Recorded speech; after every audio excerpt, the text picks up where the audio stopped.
The Lord be with you. A reading from the Holy Gospel according to Matthew. When Jesus heard of the death of John the Baptist, he withdrew to a boat to a deserted place by himself. The crowds heard of this and followed him on foot from their towns. When he disembarked and saw the vast crowd, his heart was moved with pity for them, and he cured their sick. When it was evening, the disciples approached him and said, "This is a deserted place and is already late. Dismiss the crowd so that they can go to the villages and buy food for themselves." Jesus said to them, "There is no need for them to go away. Give them some food yourselves." But they said to him, 5 loaves and 2 fish are all we have." Then he said, "Bring them here to me." And he ordered the crowds to sit down on the grass. Taking the 5 loaves and the 2 fish, and looking up to heaven, he said the blessing, broke the loaves, and gave them to his disciples, who in turn gave them to the crowds. They all ate and were satisfied, and they picked up the fragments left over, 12 wicker baskets full. Those who ate were about 5,000 men, not counting women and children. The Gospel of the Lord. Praise to you, Lord Jesus Christ.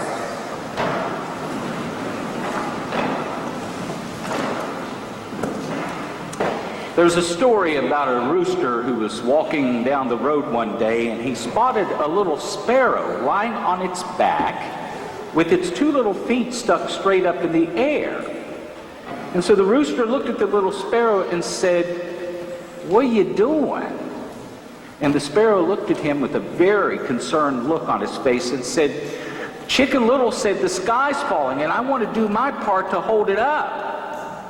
Well, the rooster grinned and looked at this little sparrow and said cockily, no pun intended, "You little twerp. First of all, everybody knows Chicken Little is a liar. The sky's not falling." Say, but secondly, what good do you think you can do in keeping the big sky from coming down with your 2 little feet? And with a very serious look on his face, the little sparrow looked at the rooster and winked and said, "One does what one can do." And how true that is in light of our gospel today. This is the only gospel miracle that is common to all 4 gospels. Matthew, Mark, and Luke, and John all tell this story. But perhaps the key points of the story are much greater than just Jesus feeding a lot of people. These people were hungry. They've been listening to Jesus all day. Jesus knows there's no way they can go to the store and get food to eat for this many people.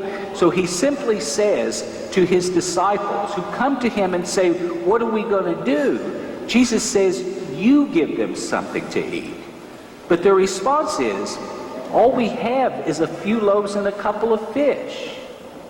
For Jesus, that was plenty. He thanked his Father for what little they had, and you know the rest. Everybody was fed, and baskets of leftovers remained. What's the point of this passage for us? 2 things in this gospel. Jesus says, "You give them something to eat." But their statement to Jesus is a but statement. But all we have is this little bit of stuff. You give them something to eat. So what do we have to feed the Lord's people? Of course, we need to share our food, what we have for the poor, for sure. And this parish does an outstanding job in just that. You may or may not know, but Our Lady of Fatima donates more money for the poor than any other church in Cabell County. Thank you for your kindness. But you see, in the Bible, feeding is much more than just giving food to eat. It's all about using your time and your talent. And so the question is, what do you have to offer? Let's look and see. First of all, there's a plumber. He came back to the church this Easter after being away from a number of years. And I have to say, his story was heartwarming. he was so glad to be back in the faith of the church. And so at one point in time, he said, you know, I really feel at home here. He said, I want to do something, but I don't know what to do. I'm a plumber. And so I said to him, do you have a steno pad? And he said, yes. I said, come with me. We went over to the rectory first. What had happened on Easter Sunday, late in the afternoon after all the masses was done, I went into the kitchen to get a little something to eat, only to find hanging down from the ceiling a big bulb. There was a leak upstairs. And what happened was one of the bathroom toilets that I've never used since I've been here, the pipe broke and it leaked down into the kitchen. This thing was ready to explode. I didn't know what to do. I put a garbage can in front of it, and sure enough, it did. A big hole in the ceiling. So I took this guy into the ceiling. I said, look at this. I said, what can we do? He said, I know somebody who can take care of that for us. I said, you do? And he said, yeah. I said, well, what's it going to cost me? He said, don't worry about it. A guy came in a couple of days later, and you couldn't tell that there was ever a problem in the kitchen. He actually matched the paint to the T. And I still haven't gotten a bill for it yet. And you know what? I don't think I will. I took him to other places. I took him in here to the church. We looked at the school building. We did all of that. He filled up solidly a steno pad, and it'll all get done. But for him, what can I possibly do? But you see, these plumbers, and the same applies to electricians, and the same applies to those painters back there, and the same applies to construction people in general. They all know one another. You know, when they go out for their jobs in the morning, they all stop at the same restaurants to get their coffee for the day and a sausage and biscuit for the day. They talk to one another. We call it today networking, you see. Well, they've been doing that for years. So they know one another, and they can get it done. So to the plumber who said, what can I possibly do around here? He's got plenty of work to keep him busy for the next year. And then there was this person who came forward. She had heard that we had a need over at the parish school.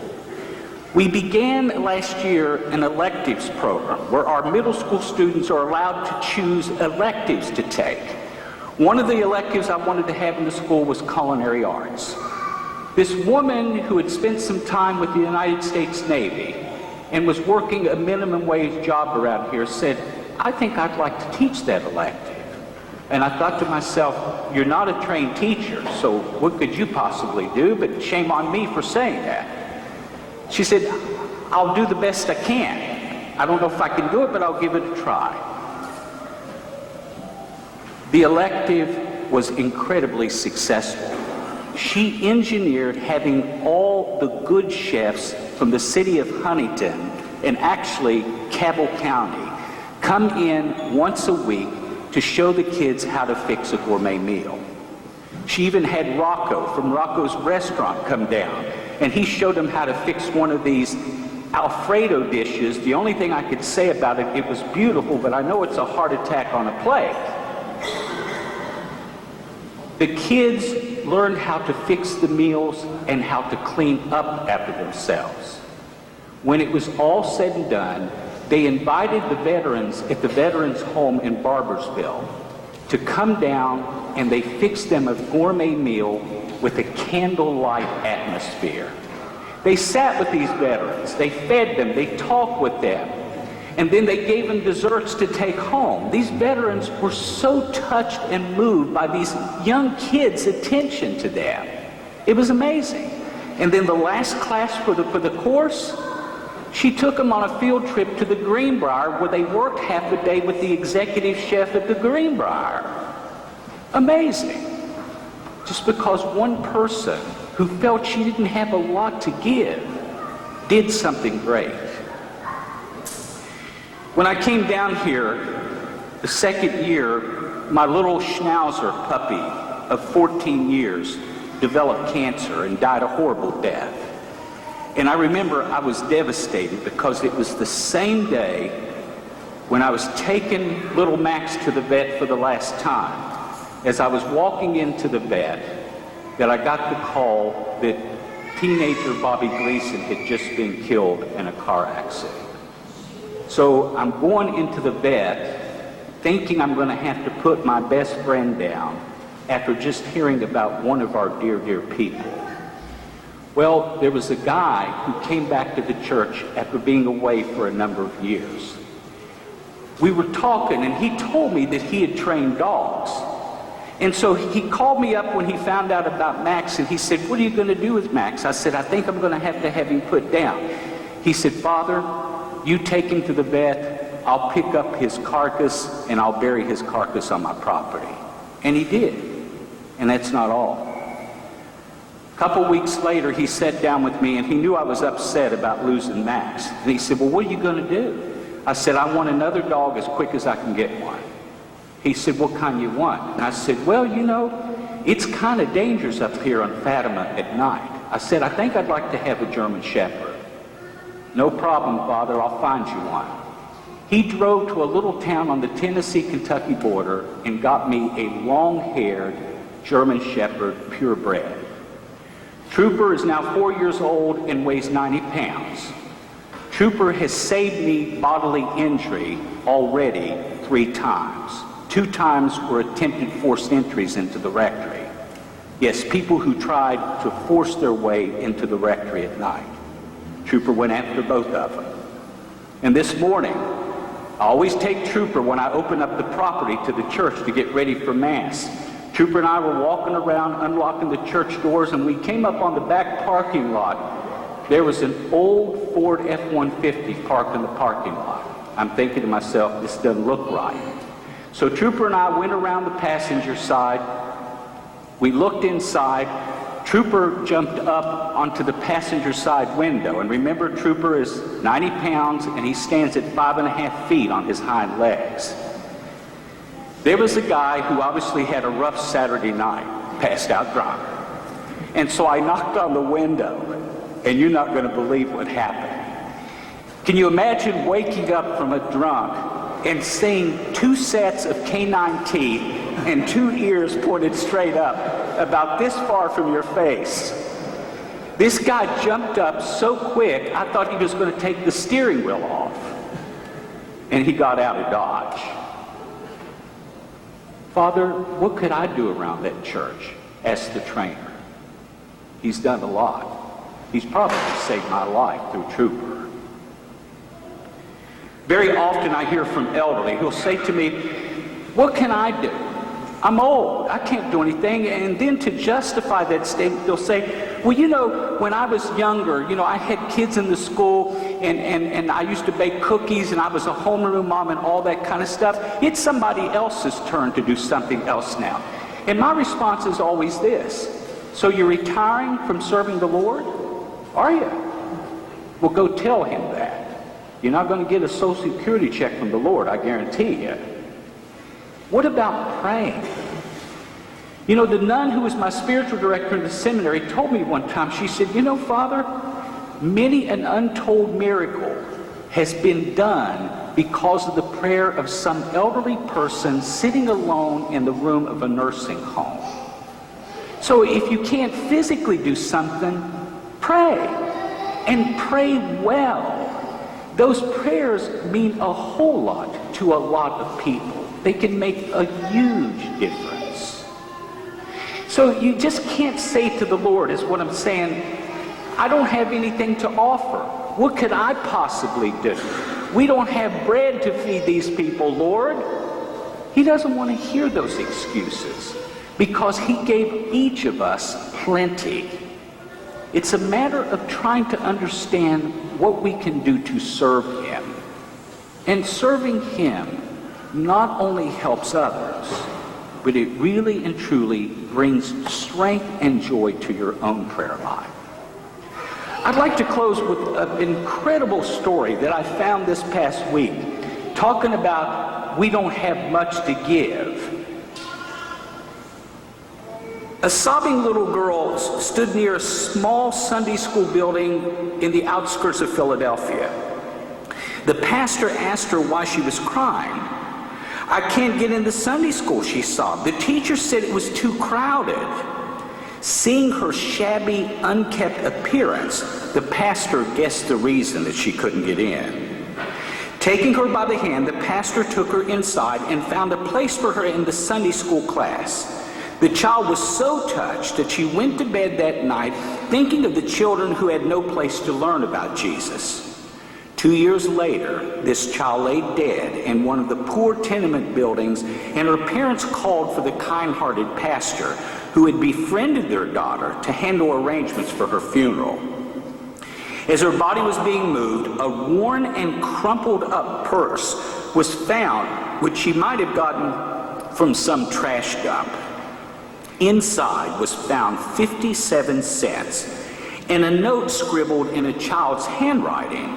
It read, "This is my saving to help build our small church and the little Sunday school bigger so that many more children can go and learn about Jesus. For 2 years she has saved for this offering." When the pastor tearfully read that note, he knew instantly what he had to do. Carrying this note and the child's little crumpled up purse to his pulpit the next Sunday, he told the story of the poor little girl's unselfish love and devotion. He challenged the parishioners to raise enough money for a larger church and a bigger Sunday school. A newspaper learned of the story and published it. It was read by a realtor who offered them a plot of land worth thousands for the price of 57 cents, the amount the little girl had saved. The parishioners made large donations. In fact, checks came in from all over the country. Within 5 years, get this now, within 5 years, the little girl's 57 cents evolved into $250,000. That's a huge amount considering this happened at the turn of the 20th century. So, when you visit the city of Philadelphia, look for the Temple Baptist Church, which has a seating capacity of 3,300 people. Go take a look at Temple University, where hundreds of students are trained. Also stop by Good Samaritan Hospital and the Sunday School building, which houses hundreds of Sunday School scholars in the area. In one of the rooms, you'll find the picture of a sweet-faced little girl hanging on the wall. That's the picture of the girl whose 57 cents became the foundation for all of those large buildings. Temple University began with 57 cents. But all we have is 57 cents, Lord. What can we do? What I'm saying to you is this.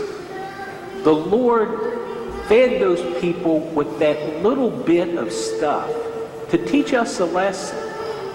None of us has nothing to give. None of us has too little to offer. All of you are very talented. The Lord is calling us, and He's saying to each of us, feed those people. You give them something to eat. For the grace to respond humbly and gratefully, let us ask for the Lord's help.